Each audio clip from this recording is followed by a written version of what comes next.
Ang taong laging busy sa paghanap ng mali sa iba ay mawawala na ng time para makita ang mali sa kanya. Ang mangyayari, kapag ang nakikita mo lang ay pagkakamali ng iba at hindi ang pagkakamali mo, sigurado gulo.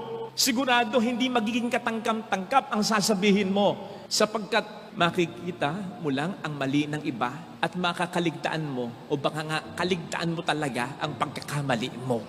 Naalala ko tuloy yung kwento ng mag-asawang may edad na. Si Mr. ay pumunta ng doktor, kaibigan niya, sabi, Tol, tataka ako sa asawa ko sa kumare mo Madalas hindi ako pinapansin I think there's something wrong with her. May mali siya. Palagay mo. Sumagot yung doktor na kaibigan. Maybe her hearing. Baka mahina ng tenga. Alam mo naman, nagkakaedad tayo talaga. Tama! Baka nga!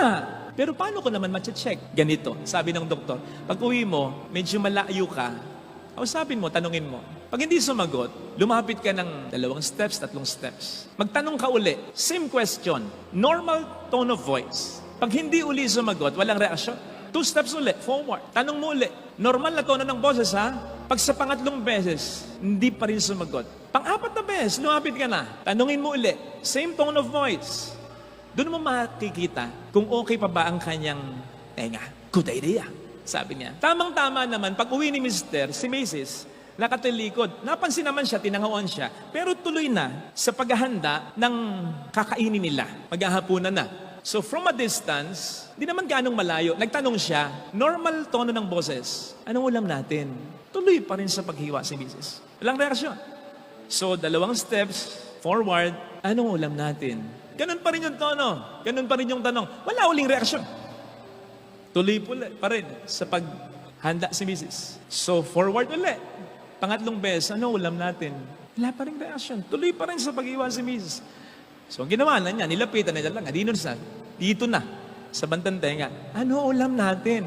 Pag tingin ni Mrs. ng ganun sa kanya, gulat siya, kala niya, sasaksakin siya Kasi nainis si Mrs. Sabi ni Mrs. sa kanya, ano ka ba? Pang-4 na beses ko nang sinasagot yung tanong mo, tinola. Bingi ka ng talaga. Patingin ka na. Siya pala ang bingi, hindi ang Mrs. niya. Ganon ang mangyayari sa atin. Kapag ang laging focus natin ay ang pagkakamali ng kapwa natin, mapapahiya tayo. Kasi may mali din pala tayo. At sa lagi nating pag-focus sa mali ng kapwa natin, pag na-realize natin may mali rin pala tayo, malala na yung mali natin. Kasi for the longest time, hindi natin pinapansin. Troso na. Hindi ba sinasabi ng ating Panginoon, ipapahiya niya ang mga mayayabang? Nasa banal na kasulatan niya. At ang laging paghahanap ng mali ng iba at hindi mo pagpansin sa mali mo, magiging mayabang kang talaga at mapapahiya ka. So gawa natin yan ng paraan hanggang maaga. And let me suggest 2 things. Una, let us examine ourselves. Dati ginagawa namin sa seminaryo ito. Hanggang ngayon, ginagawa ko pa rin naman. Halimbawa po, pagdating ng tanghali, may break time naman Hindi ka naman lagi nagtatrabaho. Allot some time, magdasal ka. At sa dasal mo, isipin mo yung mga dapat mong ipagpasalamat. Ito pa, isipin mo may mga nasabi, naisip, nagawa ka bang mali. Isipin mo.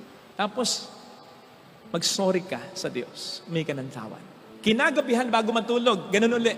Kailangan at least 2 beses. Kasi mahirapan kang i-recall yung lahat ng mga nagawa mong mali. Kung 1 beses lang at sa gabi lang bago ka pa matulog. No. Gawin mo at least 2 beses. Mas maaalala mo Pati yung mga inalala mo ng tanghali, maaalala mo sa gabi. Pero kapag sa gabi ka lang nag-isip, nag-examine ng conscience, mahirapan kayo. That will keep us reminded, checked, and grounded. Ikalawa, connection with this. Authorize someone. Mag-authorize ka ng isang tao na magsasabi sa iyo ng mali. Ako, nag-authorize ako ng kaibigang pare. Sabi ko, Tol, pag may mali ako, sabihin mo. Kasi huwag natin iasa sa sarili natin. Kung tayo lang kasi, i-justify natin, di naman mali yun Ginagawa din yun ng iba. So huwag kang umasa sa sarili mo. At totoo yun, may nakikita ang iba na hindi mo nakikita. Kaya magandang may i-authorize ka. Kaibigan, kung may mali ako, sabihin mo sa akin, At maganda po yung may authorization. Kasi unang-una, sino magsasabi sa atin ng mali natin? Lalong-lalo na kung panganay ka sa magkakaibigan, matalino ka, mas may kaya ka, mayaman ka, may kapangyarihan ka. Kahit nga parehong ordinaryong tao magkakailangan na magsabihan ng mali, nahihirapan tayo. Ako nga minsan nagtotalk ako, bukas na yung zipper ko, wala pang magsabi sa akin. Yung authorize mo na yon, magiging malaya siyang magsabi sa iyo. Kasi hindi niya maiisip na kapag sinabihan ka niya, sasabihin, oy, sinabihan mo ako, sabihan kita. Authorize siya. Pero, hindi pwedeng kahit sino. Mamili ka ng matino. Mamili ka ng hindi lokong. Mamili ka ng may credibility. Kahit papaano. At magkaroon ng dalawang criteria. Unang criterion, dapat mahal niya ang Diyos. Talagang nagpapakabuting tao. Pangalawang criterion, mahal ka niya. May malasakit siya sa iyo. Again, unang criterion, mahal niya ang Diyos. Pangalawang criterion, mahal ka niya. Ganon dapat yung pagkasunod ha. Hindi po pwedeng mahal ka niya, sunod lang yung Diyos. Kasi kapag mas mahal ka niya kaysa Diyos, kahit magkamali ka, ang sasabihin niya, yung alam niyang gusto mo ring marinig sa Kanya. Pero kung mas mahal niya ang Diyos kaysa iyo, alam niya kung anong tama at mali at yun ang paninindigan niya. Kahit magalit o magtampo ka pa, kahit masaktan ka, ay sinasabi ko po sa inyo, mas magiging madali para sa atin ang magpakabuti. Kasi wala na tayong maitatago talaga sa ating sarili.